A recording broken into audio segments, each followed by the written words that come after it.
Welcome to Cruise News, your daily update on everything happening at sea. Visit cruisenews.io to see today's stories and sign up for email alerts. So today we are looking at how safety protocols and strict security measures are, well, really altering the physical map of the modern cruise vacation. Right. We have a stack of recent reports today that highlight this. We're looking at a major international port closure, some very strict domestic terminal enforcement, and a brand new sailing route right here in the U.S. Yeah, and the goal here is to connect these seemingly isolated events because when you put them together, you really start to see the massive logistical maneuvering happening behind the scenes just to keep these itineraries predictable. Exactly. The industry is currently dictated by an absolute mandate for safety. Okay, let's unpack this. We're going to start with Royal Caribbean because they just made a massive operational update regarding the Caribbean. They did. Royal Caribbean is officially extending its suspension of ship calls to its private destination, which is Labadee, Haiti. And this suspension is now running all the way through June 2027. June 2027. I mean, that is a monumental shift. What is the specific context driving a multi-year pause like that? Well, the primary factor is the severe safety risk on the ground. Haiti remains under a U.S. State Department Level 4 advisory. And a level 4 is the do not travel designation, right? Correct. It is the highest level of warning they issue. The State Department cites severe risks of crime, kidnapping, terrorism, and just general unrest. Plus, the country's been in a national state of emergency since March of 2024. Right. Now, just to be accurate about the geography here, Labadee isn't right in the middle of the capital. No, it's quite insulated from Port-au-Prince. Labadee is a 260-acre fenced peninsula on the northern coast of Haiti. It's about 6 miles away from the city of Cap-Haitien. And Royal Caribbean has been leasing that land for a long time, right? Since 1986, I believe? Yes, since 1986. And they've built it up significantly. It features major attractions like the Dragon's Breath flight line, the famous zip line.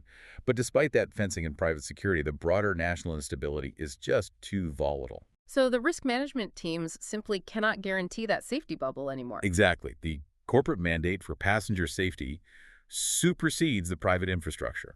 I was looking at the actual numbers for this disruption, and it is staggering. I mean, this affects 62 scheduled ship calls just in the early part of 2027 alone. It's a massive volume of traffic to displace. We are talking about 9 massive ships that now need new routing. The list includes the Adventure, Allure, Explorer, Freedom, Harmony, Independence, Odyssey, Star, and the Legend of the Seas. And finding substitute ports for ships of that size is an incredible logistical challenge. You can't just pull an Oasis-class ship up to any dock. Right, because you have thousands of passengers, thousands of gallons of fuel to account for, and a very specific tidal schedules. So where are they actually sending all these people? They're scattering the calls across several established Caribbean and Bahamian ports. The substitute stops include Nassau, their other private destination Perfect Day at CocoCay, as well as Puerto Plata and Samana in the Dominican Republic. Okay, so a fairly widespread across the region. Yes, and they're also utilizing Cozumel and Costa Maya in Mexico, Ponce in Puerto Rico, plus Grand Cayman and Grand Turk. I did see a really interesting ripple effect in the reports, specifically regarding the Legend of the Seas. Some of those sailings had to swap out Falmouth, Jamaica for stops in Mexico or Puerto Rico. Right, and that highlights the complexity of the routing. Yeah, because Jamaica wasn't even the safety issue. Exactly. But when you drop Labadee, the physical distance to your next port changes. That alters your fuel consumption calculations and your speed requirements. So sometimes you have to drop a perfectly safe port just to make the new maritime math work. That makes total sense, but it does lead me to a really serious question. What happens to the local Labadee staff? Because you have local workers who are relying entirely on this cruise tourism, and a closure through mid-2027 has to be economically devastating. It is a significant economic blow, absolutely. According to the company's updates, Royal Caribbean is actively treating to mitigate that. They are currently identifying positions across other ships and other global destinations for their Labadee team members. Oh, wow. So they are physically relocating employees to keep them working. Yes. And beyond just the direct staff, they are continuing to facilitate monthly feed donations to the local Haitian communities during the suspension. So they are attempting to maintain that local relationship while adhering to their safety mandates. That really underscores how much international geopolitical risk these cruise lines have to manage. But what's fascinating is that strict safety management isn't just an international issue. No, not at all. Right, because if we look at domestic departure ports, they are tightening their own local security nets before passengers even leave U.S. soil. And a perfect example of that just occurred in Florida, which brings us to our second story. Yeah, this report out of Port Canaveral. On July 17th, Brevard County Sheriff's Office deputies arrested 6 cruise guests on outstanding warrants. And to be clear, these arrests took place right at the terminal during routine processing and disembarkation. Which really challenges the assumption that cruise terminal security is just, X-raying your luggage for a prohibited bottle of wine. Let's walk through the specifics of these cases. We have to report this soberly, as the charges are quite serious. Deputies arrested a man from Georgia named Martell Murray, along with his cabin mate, prior to boarding their ship. And what were the active warrants for? Murray was wanted for violating release conditions that were tied to a murder charge. His cabin mate was arrested on a separate probation violation warrant. And those 2 were caught before they even boarded, but there were also arrests made as people were returning to the U.S., right? Correct. 2 other individuals were arrested while leaving his ship. Veronica Hamlet was arrested on a failure to appear warrant. She was later released on a $1,000 bond. Okay. And James Bruton was arrested for a probation violation and released on a $500 bond. In addition to those 4, 2 unnamed disembarking passengers were caught. They were on felony probation and had attempted to leave the country without approval. I mean, they are actively screening passenger manifests against national criminal databases.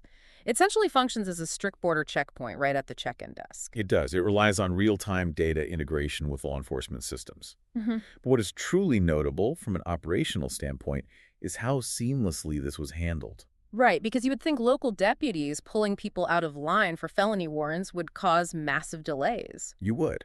But despite Sheriff Wayne Ivy's strict, very public warnings to lawbreakers entering Brevard County, no cruise ships were publicly implicated in any delays. Furthermore, there was absolutely no onboard misconduct reported regarding these individuals. That's incredible. And just for context, what ships were actually at Port Canaveral that day? You had the Carnival Glory, the Disney Wish, and the Utopia of the Seas all in port on July 17th. 3 massive ships. Yes. And all of them departed on their scheduled 3-night weekend sailings without any logistical delays. The terminal security dragnet operated completely invisibly to the rest of the passengers. Which really shows the level of domestic security at play here. So if we look at this broader picture, international Caribbean ports are facing closures due to unrest, and domestic home ports are running these highly efficient, strict, legal dragnets. It definitely shifts the landscape of what a cruise looks like. It does, and it makes you wonder where the industry is finding new, highly predictable frontiers. And the answer seems to be right here in America's backyard. Yes, we are seeing a distinct rise in premium domestic alternatives. Victory Cruise Lines just announced they are adding Erie, Pennsylvania as a day-call port to a new 2028 Great Lakes Voyage. I have to admit, going from mega ships in the Caribbean to dropping anchor in Erie, Pennsylvania is a fascinating pivot. What is the actual draw for this itinerary? It is significant for a specific market segment. According to Shelley Hartfield, who is Victory's VP of Destination Development, this will be the first line to combine all 5 Great Lakes and all 8 bordering states into one single voyage. Wow, all 5 lakes in one trip. Yes. So it appeals to a demographic looking for an intimate, historically focused experience without the variables of international travel. Let's talk about the hardware, because these are not mega ships. Starting on July 21, 2028, we're talking about the Victory Efficient and the Victory the 10 vessels, right? Correct. And these ships hold just 190 passengers each. 190 passengers. That is incredibly boutique. It is. They will be docking right at Holland Street in Erie. And instead of mega resort attractions, passengers will spend the day visiting local cultural sites. The itinerary lists stops at the Tom Ridge Environmental Center, the Presque Isle Lighthouse, the Bayfront Maritime Museum, and the Hagen History Center. And they are even making a stop at Romulo's Chocolates. It's such a sharp contrast. You have these massive 5,000 passenger ships avoiding international hotspots, and then you have a 190 passenger vessel dropping people off for local chocolates in Pennsylvania. But how does a small city like Erie prepare for cruise ships? Doesn't that require a massive investment? Normally, yes. But because these ships are so small, it doesn't require a new mega terminal. The local officials, including Mark Channeray and Julie Slomsky, realize this brings in a totally new tourist demographic without needing major port investments. And I've been planning this for a while, right? Yes, the planning actually began back in March 2025. It's an 18-month lead-up just to ensure the logistics for 2028 are flawless. But what about the costs to the local residents? Usually bringing in ships means local tax hikes to cover infrastructure. Not in this scenario. Erie County Executive Christina Vogel specifically confirmed that there will be no tax increases tied to this.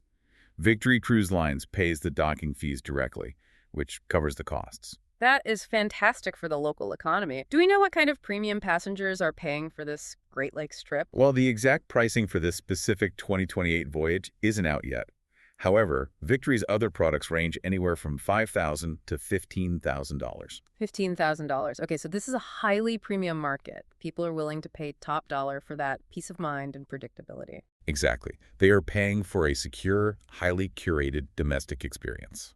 So to summarize what we're seeing across the board today, the entire cruise industry is heavily dictated by this need for safety and predictability. Yes, whether it's canceling major Caribbean stops like Labadee for years, or enforcing strict warrants at domestic terminals like Port Canaveral. Right, or designing these premium, highly predictable domestic routes in the Great Lakes. The definition of a cruise vacation really is splitting based on these realities. It is. Travelers now have a choice between highly secured tropical mega resorts that require immense logistical coordination or these intimate premium domestic voyages. And as you plan your next vacation, you really have to consider the invisible geopolitical and law enforcement maneuvering that happens long before you step onto the gangway. We might really be entering an era where hyper-local premium domestic cruising becomes the ultimate luxury, just for the peace of mind. The logistics of travel are certainly changing rapidly. They really are. Thanks for listening to Cruise News. Visit cruisenews.io to catch up on the latest updates and sign up for free email alerts.